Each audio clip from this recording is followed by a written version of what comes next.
this evening. Today we're going to be taking a quick look at and talking about the movie Lair of the White Worm by Bram Stoker. The Lair of the White Worm is a 1988 British horror film based loosely on the 1911 Bram Stoker novel of the same name. In drawing upon the English legend of the Lambton Worm, the film was written and directed by Ken Russell and stars Amanda Donohoe and Hugh Grant. It also stars Catherine Oxenberg, Peter Cabaldi, Samantha Davis, and Stratford Jones. It was released on September 14th, 1988, and it has a runtime of 93 minutes, and its country of origin was England. This movie is, like I read in the description, is based on a book by Bram Stoker.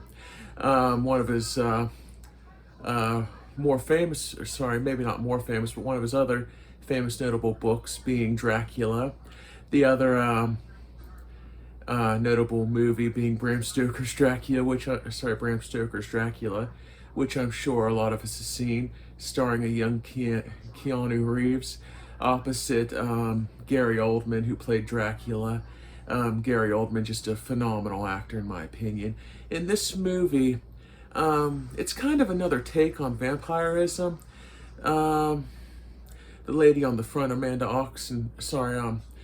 Donohoe's character, she's kind of a vampire, but also not really a vampire in the traditional sense. She's kind of a mix between a vampire and a snake creature. And also, before I go any further, I just want to give a little spoiler warning.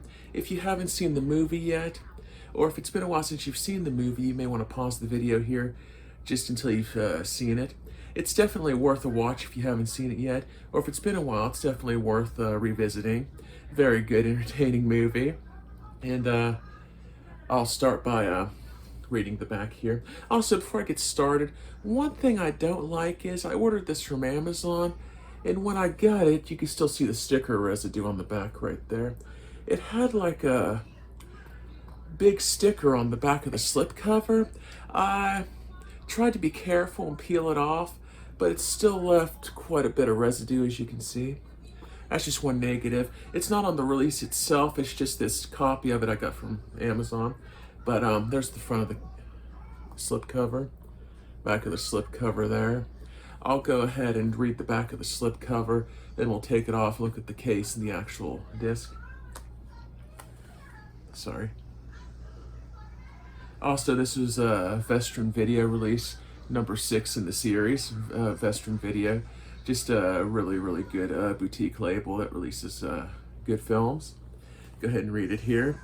Vestron Video has been a leader in providing, well, above that it says digitally restored. And it says, Vestron Video has been a leader in providing the most unique and wide-ranging selection of films. We honor the spirit of Vestron Video by presenting the Vestron Video Collector Series, a line of classic genre films newly remastered and with a wealth of supplementary features. The Lair of the White Worm.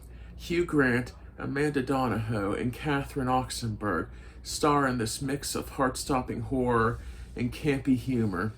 James D'Ampton Grant returns to his country castle in England. Legend has it that James's distant ancestor once slayed the local dragon, a monstrous white worm with a fondness for the sweet flesh of virgins.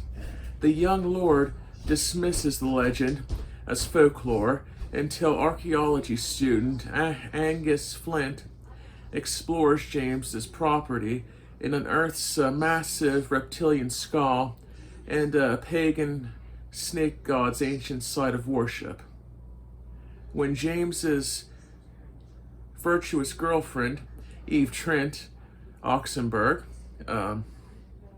Catherine Oxenberg's character, I couldn't, her first name slipped my mind for a second there, just had to look over at the screen to double check, sorry. And also, I apologize, this sticker residue is making it a little difficult to read the back here, but I'll continue. Catherine Oxenberg, yeah, sorry, I don't know what's wrong with me tonight. Catherine Oxenberg, Eva Trent, Catherine Oxenberg, suddenly disappears. James and Angus set out to investigate the foreboding cavern, said to be the worm's lair, where a centuries-old mystery begins to uncoil. And we'll go ahead and remove the slipcover here. There's the front of it, the back. Oh, I almost forgot the special features. Audio commentaries, director Ken Russell, Lee C. Russell, and conversation with film historian Matthew Melia. Hope I'm pronouncing the last name correctly. Featurette, a featurette, Worm Food, the effects of the lair of the white worm. Interviews, Cutting for Kin with editor Peter Davies. Mary Mary with actress Samantha Davis. Trailers and Gallery, Trailers from Hell, featuring producer Dan Ireland. Theatrical trailers in the Still Gallery. And there's the front of the slipcover once more. The rear, or the back of the slipcover. There's a picture of Amanda Donahue's character in full makeup in the movie.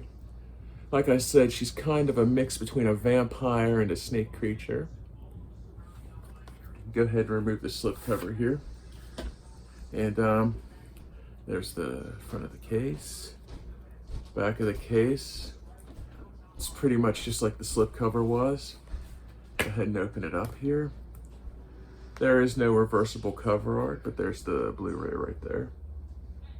Go ahead and close it back up. That's pretty much it for the case and slipcover.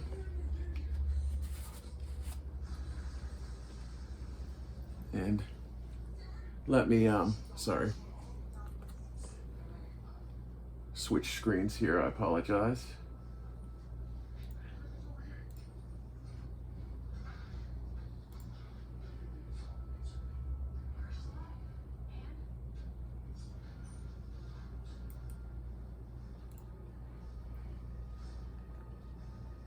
And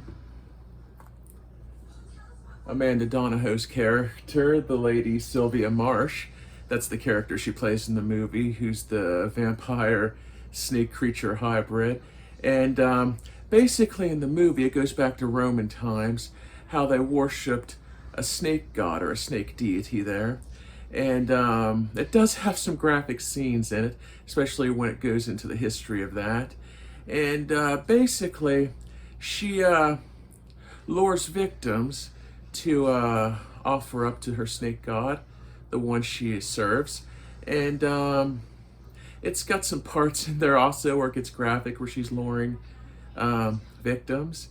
And she lures the one girl who's a virgin as a sacrifice to the snake god. And luckily, he manages to save her in the end, and everything works out. And Hugh Grant, he's marvelous in this movie, very good actor. It's got a very, very good plot, and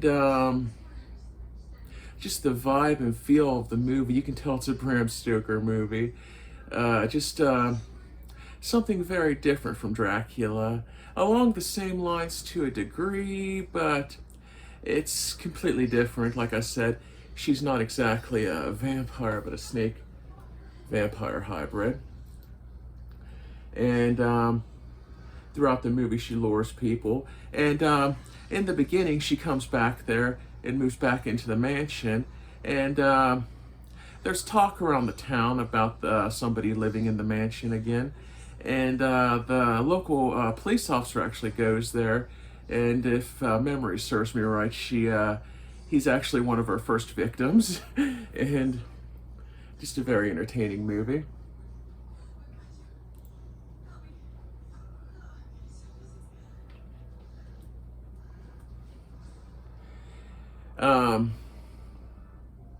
It did have some maybe funny parts with Hugh Grant's character, but overall it was really good. He added a lot more depth to the movie. He played a Royal Air Force pilot who was back home, if memory serves me right again, I apologize. And the archaeology student, let me find who it was again here, my bad. Like I said, I don't know what's wrong with my mind tonight. or this evening.